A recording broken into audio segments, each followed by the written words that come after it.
Doctrine of severability.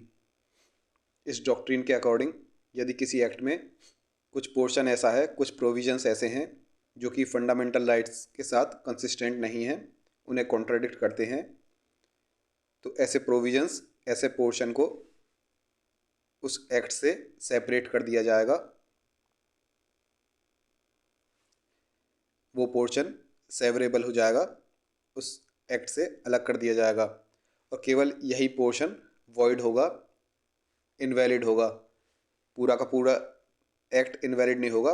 जो portions contradict नहीं करते, फंडामेंटल राइट से कॉन्फ्लिक्ट नहीं करते, ऐसे पोर्शन एज इट इज़ रहेंगे। बाकी का जो पोर्शन कॉन्ट्राडिक्ट करता है वो वॉइड हो जाएगा। लेकिन यदि एक्ट में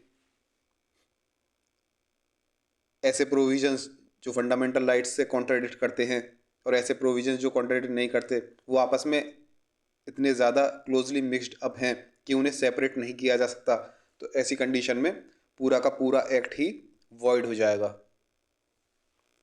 जैसे हमने इस एग्जाम्पल में देखा कि इस एक्ट में ये सेक्शन 1, 2, 3 ये फंडामेंटल राइट्स के साथ कॉन्ट्राडिक्ट नहीं करते थे, तो ये तो ऐसे के ऐसे ही रहेंगे।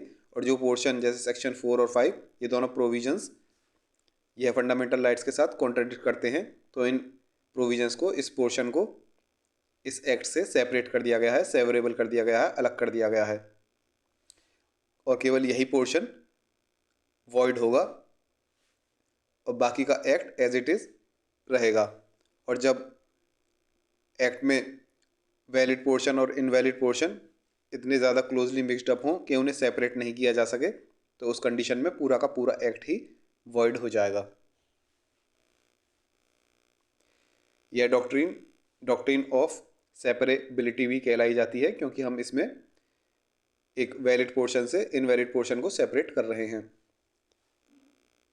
कॉन्स्टिट्यूशन के आर्टिकल 13 के क्लॉज 1 के अकॉर्डिंग यदि कोई लॉ फंडामेंटल राइट्स के साथ कंसिस्टेंट नहीं है तो वह वॉइड होगा केवल उस एक्सटेंट तक जहाँ तक इनकंसिस्टेंसी है। मतलब जो पोर्शन इनकंसिस्टेंट है केवल वही पोर्शन वॉइड होगा, बाकी का पोर्शन एज इट इज़ रहेगा। द होल लॉ और act would not be held invalid but only the provisions which are not in consistency with the fundamental rights। पूरा का पूरा लॉ, पूरा का पूरा एक्ट इनवैलिड नहीं होगा, केवल वही पोर्शन जो फंडामेंटल राइट्स के साथ कंसिस्टेंट नहीं था, केवल वही इनवैलिड होगा। पूरा का पूरा लॉ इनवैलिड नहीं होगा। इसकी लिमिटेशन भी हमने देख ली डॉक्ट्रिन की।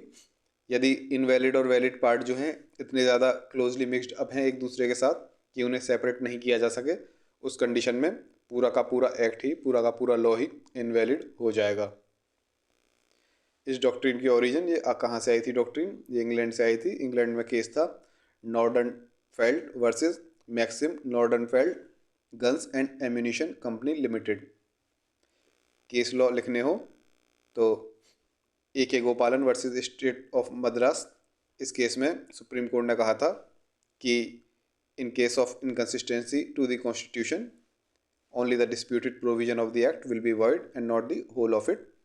Every attempt should be made to save as much as possible of the act.